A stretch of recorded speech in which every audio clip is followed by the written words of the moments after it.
You're standing on the lot, keys in your hand, $60,000, a brand new truck sitting right in front of you, and you're about to make the same mistake millions of Americans made this year.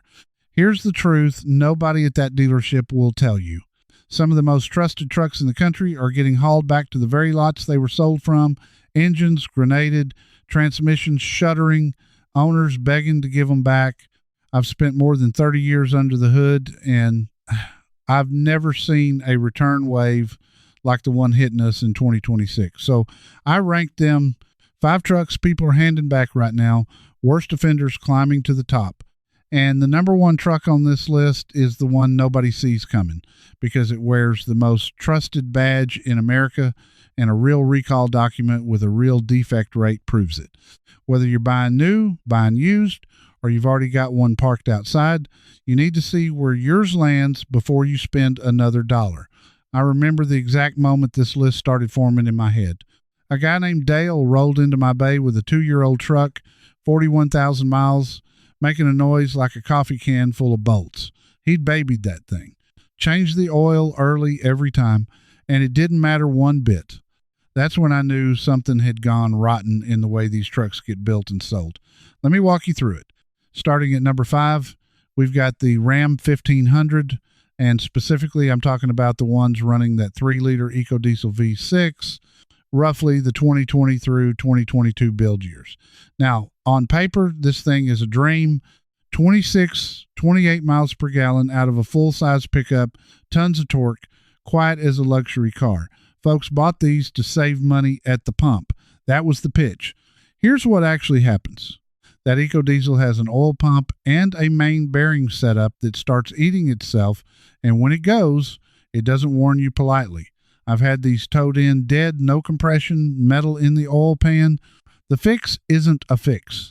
It's a long block, and a long block on that diesel with labor will run you somewhere between $14,000 and $18,000.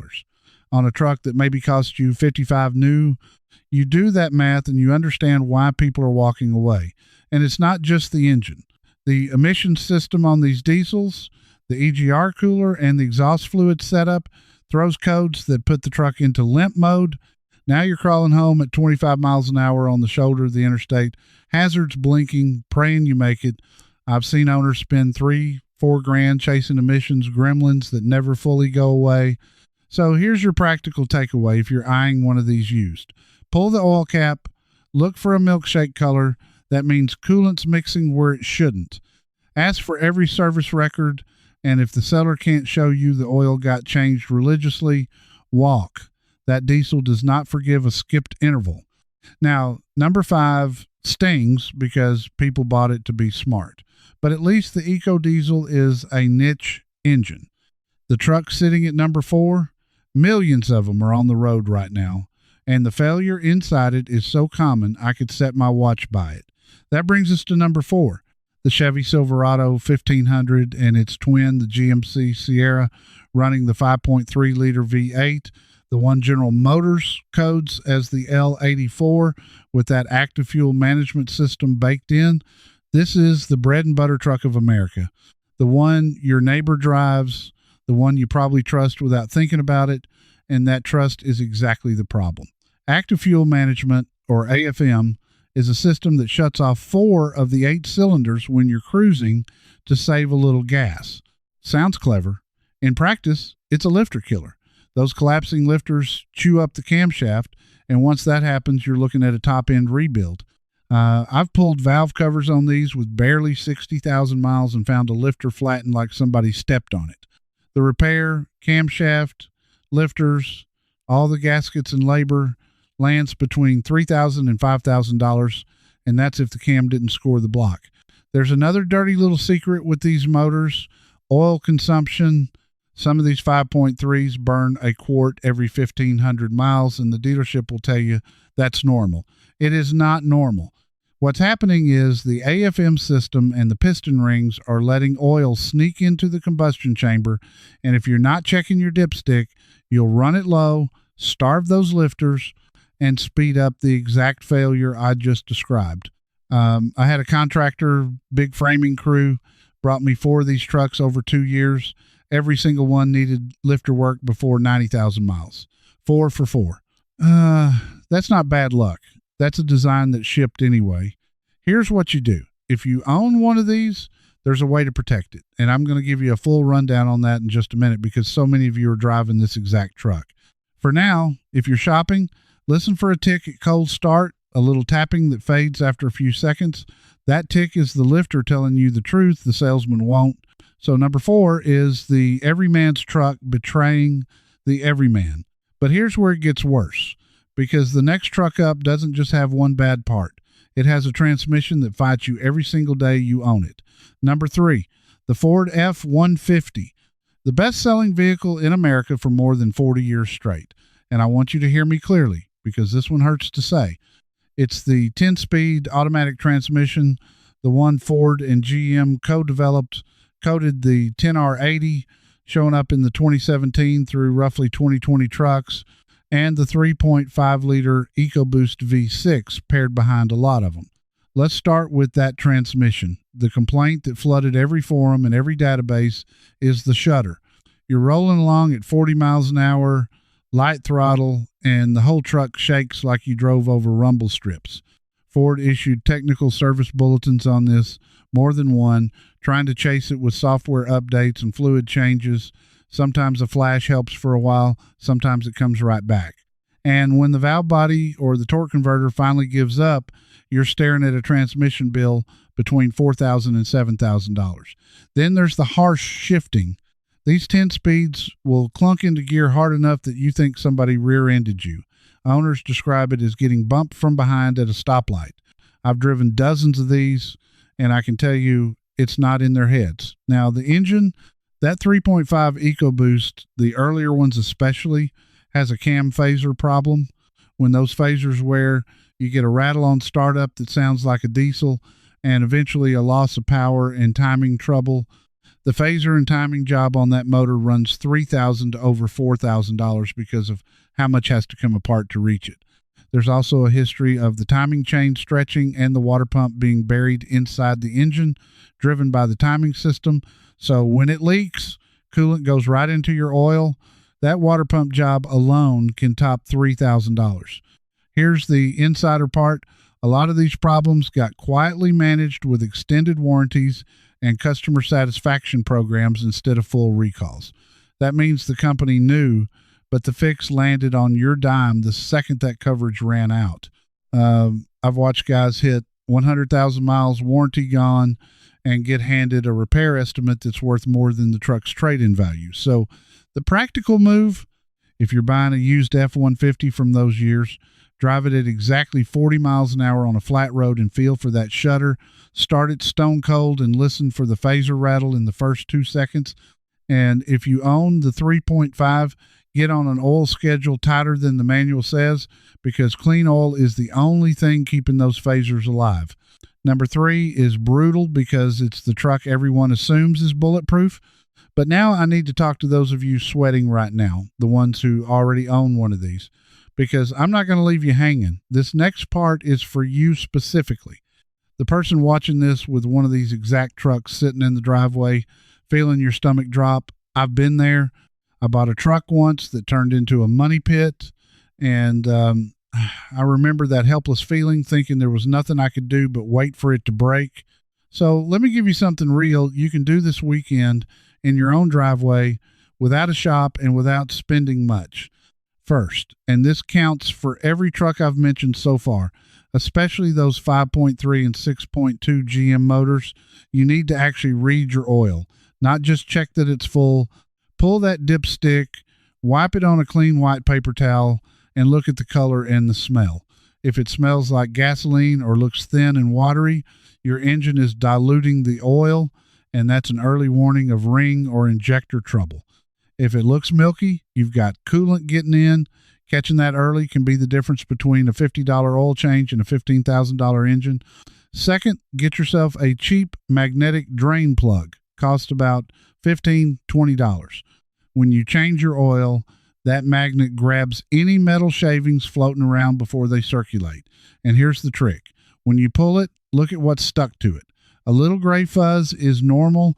shiny metal flakes or chunks mean a bearing or a lifter or gears coming apart inside, and you just got weeks of warning you never would have had. Third, if you've got one of those GM trucks with active fuel management, look into a simple AFM disabler device. It's a little module that plugs into the diagnostic port under your dash, $20 to about $100, and it keeps the engine from dropping into that 4-cylinder mode that kills the lifters. I've seen these save motors. It won't undo damage that's already done, but on a healthy engine, it takes the number one failure cause right off the table.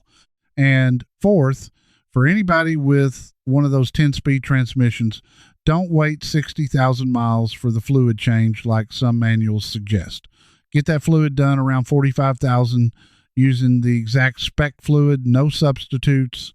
Fresh Fluid has saved more of these transmissions from the shutter than any dealer software flash ever did. You can find a shop to do just the fluid for a couple $100, and it's the cheapest insurance you'll ever buy. The point is this: you are not helpless. But knowing what to protect against is only half the equation. You also need a system for buying right before you ever hand over a dollar.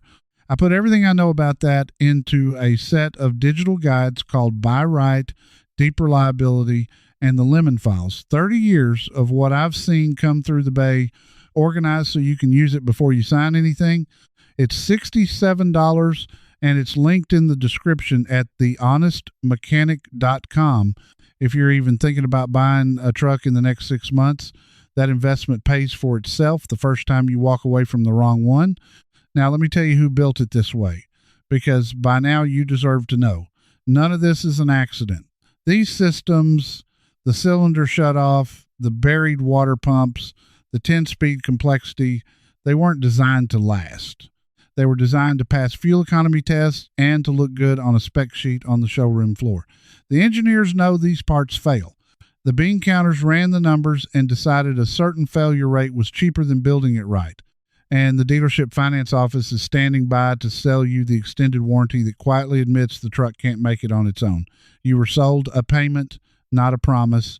That anger you're feeling right now, hold on to it.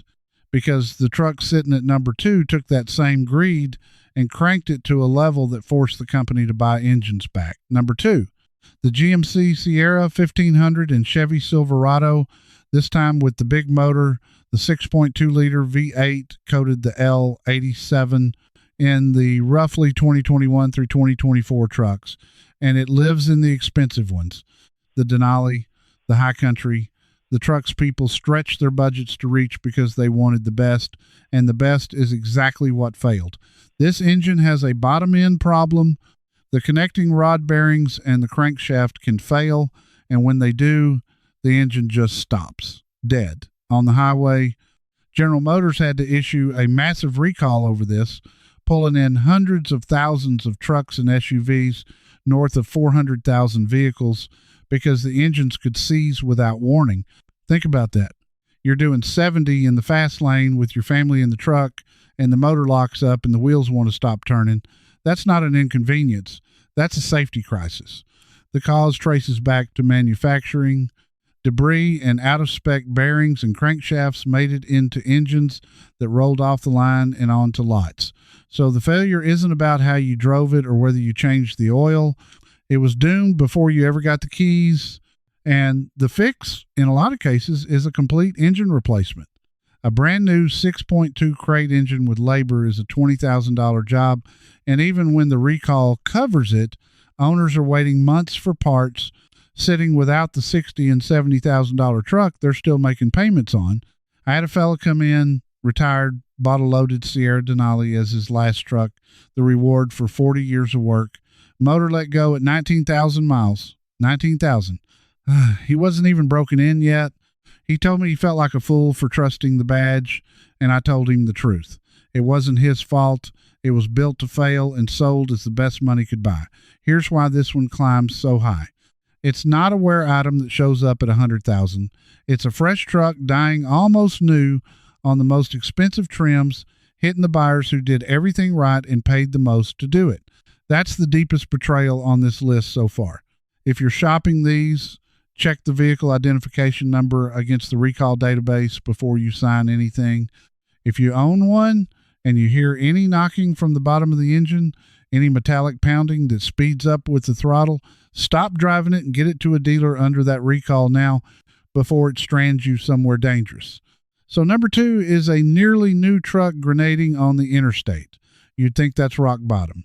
You'd think nothing could top the best trucks from a domestic giant dying at 19,000 miles, but it can, and it does. And the number 1 truck people are returning in 2026 is the one that's going to make some of you angry, because it's the truck I spent years telling people was the safest bet on the entire market. Before I tell you which one it is, I want you to understand why this hits so hard. For decades, there was one badge you could buy blind, one name where you didn't read the reliability surveys because you already knew. You paid a little more up front and you got a truck that ran to 200, 300,000 miles and never left you on the shoulder.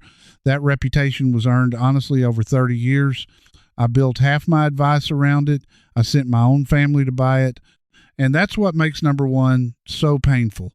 The number 1 truck Americans are handing back in 2026 is the Toyota Tundra, the 2022 through 2024 models, running the new twin turbocharged 3.5-liter V6 that Toyota codes the V35A-FTS.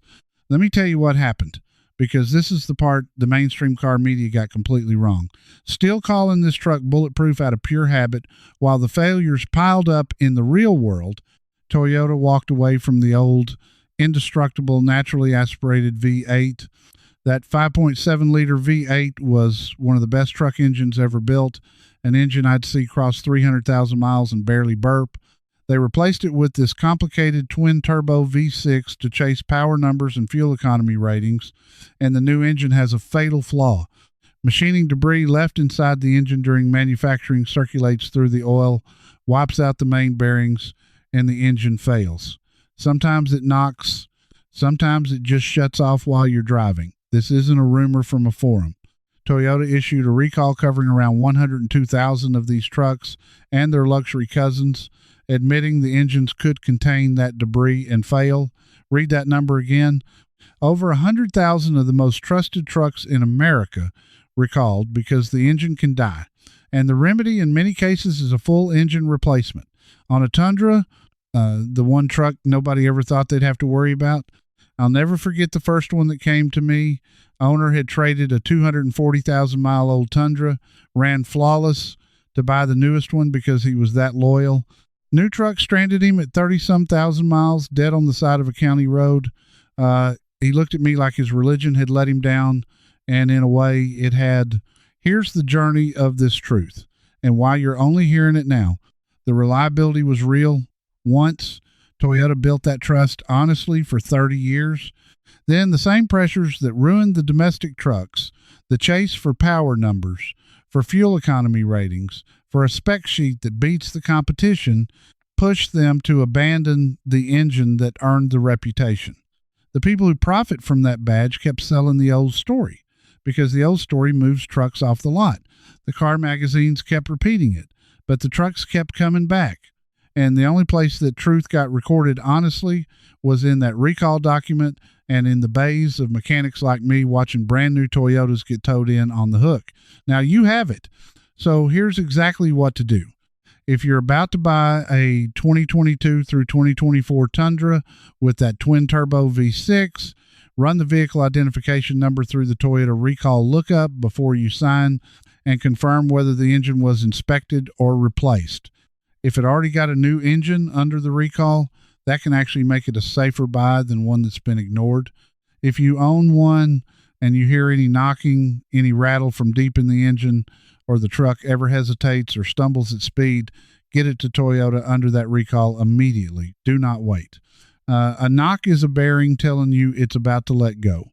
And if you want the Tundra reliability that was real, look at the older 5.7-liter V8 trucks, the ones from roughly 2007 through 2021.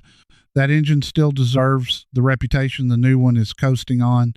I'd take a clean, high mileage 5.7 over a brand new twin turbo any day of the week, and I'd bet my own money on it. That's the whole ranking.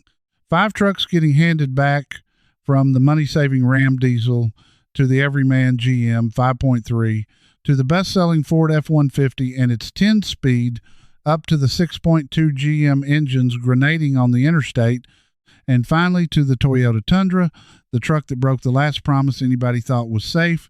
Here's what I need you to feel walking away from this. You don't have to be the guy in my bay looking betrayed, holding payments on a truck that died before it was broken in.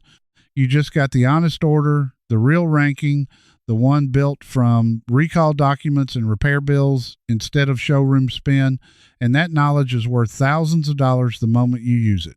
You're the kind of driver who wants the truth, not the marketing. If you weren't, you'd have clicked off 10 minutes ago and trusted the salesman. You didn't. So you already know what to do next. You check the vehicle identification number, you read your oil, you buy the truck that lasts instead of the truck that looks good on the sticker. Now, I want to hear from you. Where did your truck land on this list? And here's my real question, the one I argue about with other mechanics all the time. Am I wrong to put that Toyota Tundra twin turbo at number one over the 6.2 GM engine? Some guys say the GM belongs at the top because there are more of them out there failing. Tell me what you think and tell me straight. Drop a comment right now. Tell me what you drive, what year and engine, and where in the country you're watching from. I read them and I answer. If you're the kind of driver who refuses to get burned by a payment on a lemon, you belong here with the rest of us who check before we sign. Stick around, take care of the truck you've got with the simple stuff I showed you, the paper towel, the magnet, the fluid change, because protecting what you own is half the battle. And next time, I'm ranking the trucks that quietly run past 300,000 miles without a single major repair, and there's one diesel on that list that's going to surprise every single person who thinks they already know the answer. You won't want to miss where it lands. I'm glad you're still with me because you're exactly who I made this next part for. Inside the Garage Bench Club, I pick up right where I left off with the full defect inspection checklist. You can ask me your own question, and a real person me answers, not a machine. You're not doing this alone. Just point your phone at the code on screen, and you can cancel anytime.